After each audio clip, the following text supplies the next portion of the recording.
Sometimes I look at the content I put out on this channel and I realize I'm actively part of the problem. I stand here week after week trying to act like I have everything figured out, talking about self improvement, hitting goals, and building this flawless, optimized lifestyle. But if I'm being completely honest with you tonight, I'm completely exhausted.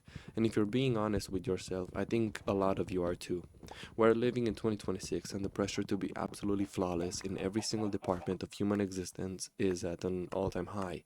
You open up TikTok, and within three scrolls, the algorithm hits you with an hyper curated, toxic standard of what your 20s are supposed to look like. You see a 21-year-old with a flawless morning routine, waking up at 5 a.m. without an alarm, drinking some specialized green juice, journaling in a perfectly minimal room, hitting an intense gym session, and then logging into a $20,000 remote tech job before the sun is even up. We have completely gamified our lives. We're turning everyday existence into an RPG where we are constantly trying to max out our stats, and it's deeply unnatural. If you aren't maximizing your productivity every single hour, if you aren't building a side hustle on top of your full time job, if your skin isn't perfectly clear, if you aren't tracking your sleep scores, your screen time, your daily steps, and your budget, the internet makes you feel like you are actively failing at life. It makes you feel like you are falling behind a pack of people who don't even actually exist. I fell into this trap so hard last year and it almost broke me. I got so obsessed with trying to be the perfect, unshakable version of myself that I completely lost touch with reality. I remember one specific Tuesday, I was exhausted after working a 12-hour day between my day job and editing a video. I went to a local coffee shop and bought a $5 iced latte just to get a little bit of joy out of my afternoon. And instead of enjoying my drink, I sat there and genuinely beat myself up for the next 3 hours. My brain was running this insane internal monologue about how that $5 was a waste, how I was being undisciplined, and how I should be saving every single penny for a house I probably won't even be able to afford anyway, over a coffee. It sounds completely ridiculous out loud, but in that moment the guilt was heavy. I had turned my life into a prison of my own expectations. And that perfectionism didn't stay in my head, it bled heavily into my personal life and my relationships. And that's something nobody on social media ever wants to talk about. Last year, I was trying to run this channel, work my job, hit the gym 5 days a week, eat perfectly, and maintain a relationship with my girlfriend, all while pretending I had everything completely locked down. I remember sitting across from her at dinner one Friday night. She was trying to tell me about her week, about something she was stressed about, and instead of actually being present and listening to the person I loved, my brain was running a million miles an hour. I was staring through hers, thinking about video analytics, about the fact that the rent in America is up again, stressing over whether I was doing enough to be the perfect partner or the perfect provider in an economy that feels like it's actively trying to run us down. The pressure to be a young guy who has his entire life figured out, who never shows weakness and who is constantly grinding, it turned me into a robot. I became completely emotionally unavailable. I didn't want to admit it, I was struggling or tired, so I just shut down. We ended up getting into this massive, exhausting argument that night over something completely stupid.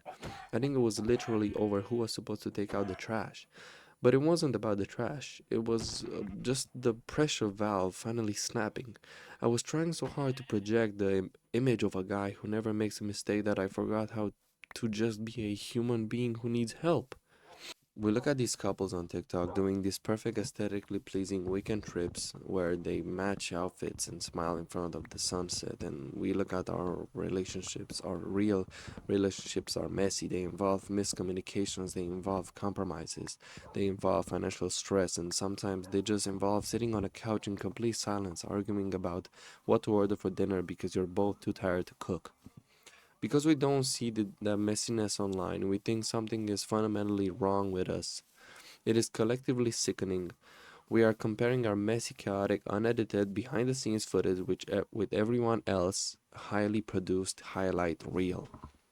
The truth that I had to learn the hard way is that trying to be perfect is the fastest way to end up miserable, lonely, and completely broke.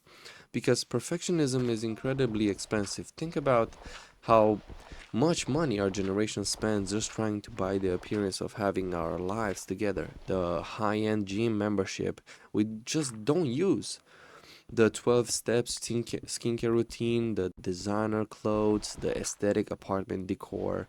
We buy all of it because we are terrified that if people see the real, unedited, slightly disorganized version of us, they'll realize we're just winging it. But here's the secret: everyone is winging it. Every single person you see flexing on your feed is just trying to figure it out as they go.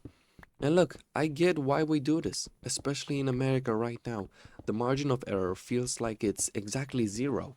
Inflation has made basic groceries stupidly expensive. The housing market feels completely out of reach for anyone our age, and corporate layoffs are happening constantly. We feel like if we aren't performing at 100% efficiency, if we aren't perfect, we are going to slip through the cracks and end up ruined. It is a survival response to a broken system, but you cannot live your life in survival mode forever without burning out your spirit. I had to completely restructurate how I look at life. I had to realize that consistency is infinitely better than perfection. In your goals, in your fitness, in your relationships, in everything, you do not need a flawless 5 year plan. If you didn't save as much money as you wanted to this month because your car broke down or because you were stressed and honestly just needed to spend that money to go take a trip and see your family, the world would not end. The universe will forgive you. If you eat a slice of fast food because you had a horrible day instead of eating your meal prep, you didn't ruin your health. If you and your partner have a bad week where you don't communicate perfectly and don't get on each other's nerves, it doesn't mean your relationship is broken. It just means you're human. We have to give ourselves permissions to drop the weight of these impossible. We have to give ourselves permissions to drop the weight of these impossible expectations. The world is in 2026 is heavy enough as it is. The last thing you need to do is become your own worst judge and jury. It is completely okay to just be good enough right now. It is okay to have a chaotic week where your only achievement was making it to Friday. You don't need to be a self made success story by 25. You're, you don't need a flawless social media aesthetic. You don't need to have every single second of your future mapped out. Just show up, do the best you can with what you have in front of you, and give yourself some grace. If you're watching this video right now and you've been carrying that heavy, suffocating anxiety that you're falling behind or that you're not doing enough, just take a second and breathe. You are doing so much better than you give yourself credit for.